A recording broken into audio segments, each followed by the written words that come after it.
Are we live? Check it. Are we live? Hey, it's your boy J Cal, and we are live. Yeah. Okay. Oh, okay. All right. Testing out some capabilities here at the Alliance Wrestling Studios, and quite frankly, I'm kind of happy with the results. It's looking pretty good. Let's see. How about the main plane? The main plane, the 10 pounds of replica, the largest sanctioning body in professional wrestling. I am J Cal, and you are tuned in to a quick Q&A. Although this is an impromptu Q&A, I don't think anyone's even going to be here. But ultimately, I'm just checking out capabilities. I want to see. I want to see if this is going to work. I want to see if we can make magic here at the Alliance-Wrestling.com studios. And yeah, so let's see what's going on. It's supposed to be on Facebook as well, but so far I do not see it. Unless I am imagining things. Facebook, where are you? Oh, it's not on Facebook, which is weird because it was on Facebook last week. But hey, that's okay. 1 out of 2 ain't bad, right, fellas? Am I right, fellas? Alright.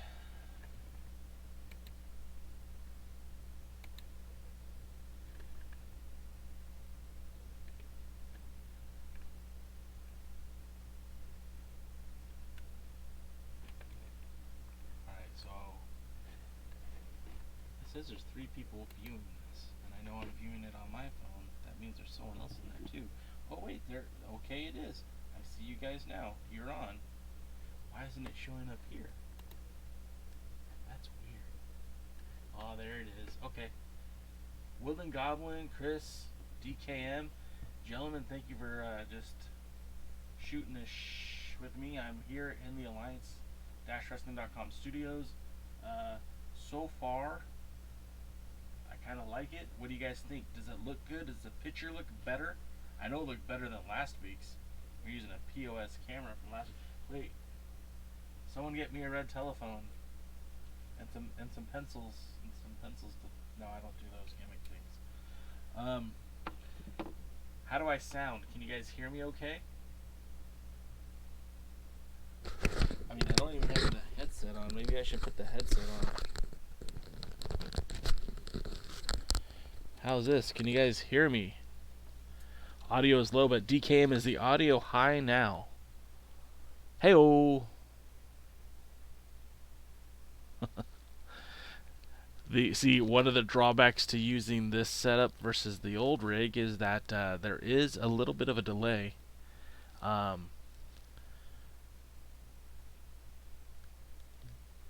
DK, can you hear me now? Okay, Chris says it's fine. The Woodland Goblin says it's fine. Okay, you're all saying it's okay, so I definitely need to wear the headset. I can't just leave it on the floor. So that's a big win right there. We're having see what's happening here is a collaborative. You guys are helping me make my podcast better, and I appreciate you for that.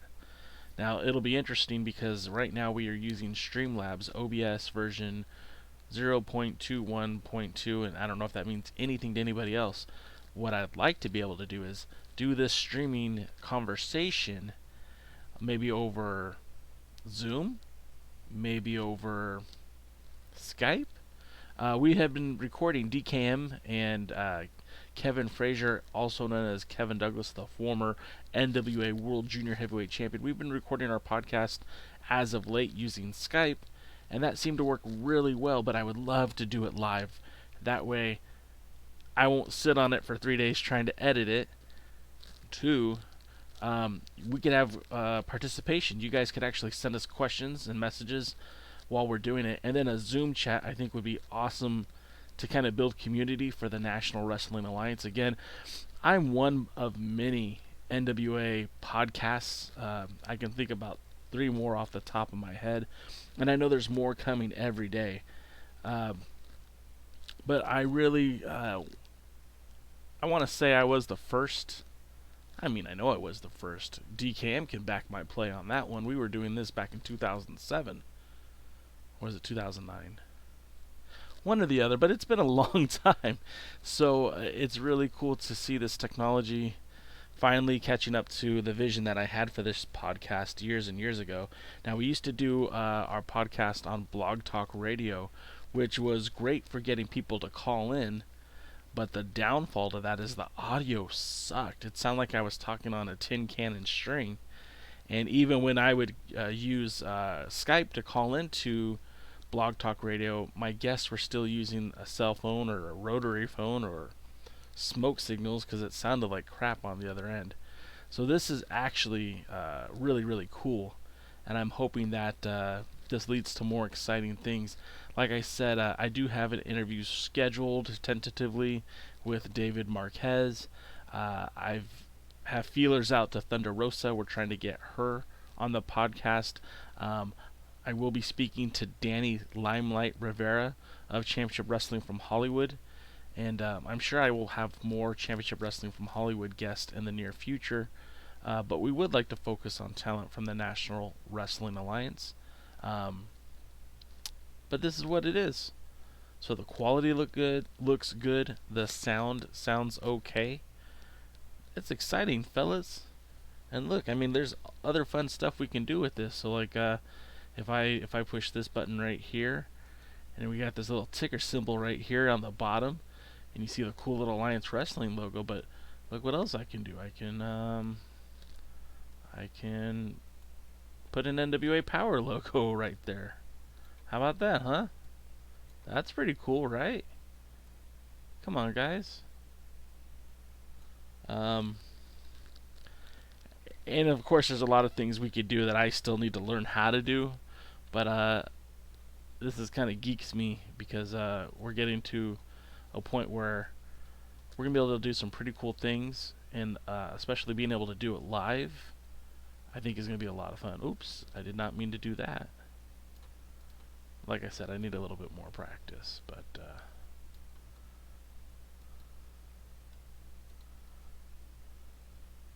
see, trying to.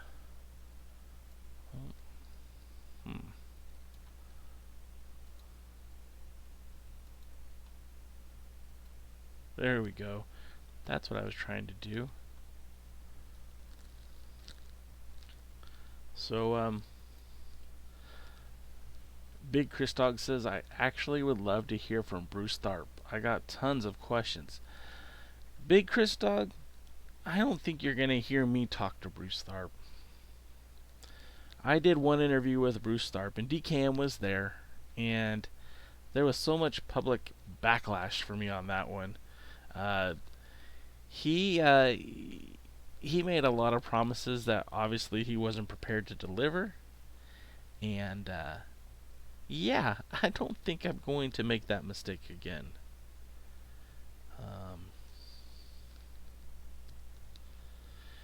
And not only that, but I'll be honest, Bruce Tharp left a bad taste in my mouth. Besides his actions affecting a lot of people who I consider friends in the business, I just didn't like the way he did business. I don't like the way how he left people out there after he sold the NWA. I don't like the way that he basically screwed over Damian Wayne. And yeah, so I don't think I'll be talking to him anytime soon. Besides that, I don't think he would talk to me anyways, because he knows that we're not on good terms or whatever. Maybe he doesn't even know I exist. Bob Trobich, I would love to talk to Bob Trobich and talk about the good old days, but I don't think Bob Trobich would talk to me at this point. I know a few years after, actually weeks after the NWA was lost its when the pro wrestling organization lost its lawsuit to International Wrestling Corporation, and that's pro wrestling organization was the Trobich era of the NWA, and then International Wrestling Company or Corporation, excuse me, was Bruce Tharp. When that happened, privately, Bob Trobich messaged me and said, "Hey, I really appreciate everything that you did for me, but I'm done with wrestling, and so I'm gonna go ahead and just end our friendship here on Facebook. We won't be talking anymore. Occasionally he'll message me out of the blue, but it's very few and far between. A lot of bad memories for him, and so I don't think I would get Bob to come on the podcast. I'd love to talk to Bob. I'd really like to talk to a lot of those guys. That's why Dave Marquez is so um, interesting to interview for me, because he is the guy that bridged the gap between Lightning One and Pro Wrestling Organization. Plus, his ties to the NWA go back much further. He was a proxy for Inoki. They were running NWA branded shows under the Inoki ownership. Um, so yeah, I definitely like talking.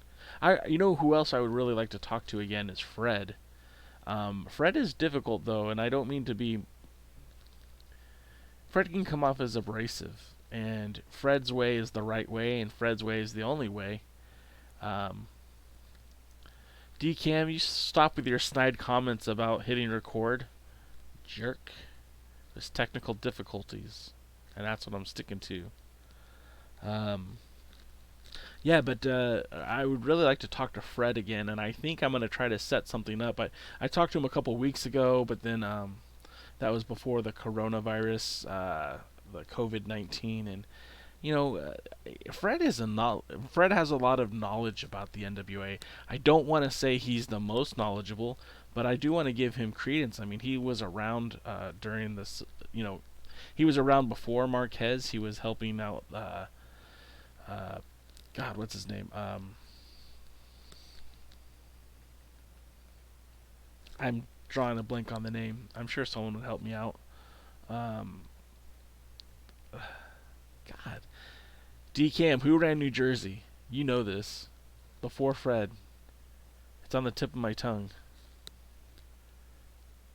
Corluzzo. Before you answered DCam, it was Dennis Corluzzo. That's where Fred broke in, was working with Corluzzo. So it'd be kind of interesting to pick his brain, because the NWA was very different back then, and getting into the meat and potatoes of how did they work, how did they end up getting that relationship with the WWE, who approached who, what was the decision process for the tournament after Shane Douglas throwing down the belt. Why 01? Why Shinya Hashimoto? Why Gary Steele? I think Dan Severn's obvious. Why Noya Ogawa? And at the time, Fred was that one of those guys that was there. Ken Taylor was involved in that bygone era. Howard Brody to an extent. I don't think I'd ever get a chance to talk to Ernie Todd, but he'd be an interesting fella to talk to about the NWA. And there's just a lot of stuff out there that'd be fun to do. But that's kind of mostly it. I'm just really wanted to test the capabilities, and so far I think is everyone happy with that? Do you like the 10 pounds of gold in this shot? Because I don't need it in the shot. It's hard to get in there. It cuts off my head doing so. What do you guys want to see? What do you guys want to hear about? What do you guys want to... Which direction would you like to go?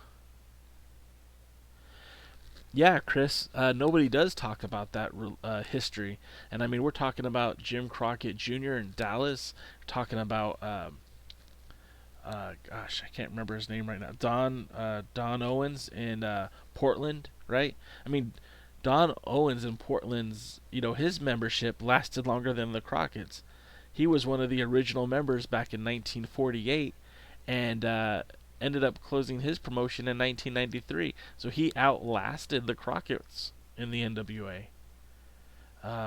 And Portland produced talent like Scott Levy, Raven. It was a mainstay for Rowdy Roddy Piper. Art Barr spent a lot of time in Portland. So Portland was kind of a hot territory. But Big Josh. Matt Bourne, for you guys who don't know Big Josh. So yeah, we'll see, man. There's a lot of fun NWA stuff I'd like to talk about, like to do, and I don't think people do talk about the tradition. Oh, do you guys see that code up there? I didn't see that before. Uh-oh. I think I ran out of recording time. But you guys still see me, right? Okay, well, this is a work in progress, guys, so if things go to shit, I apologize in advance. Let's see.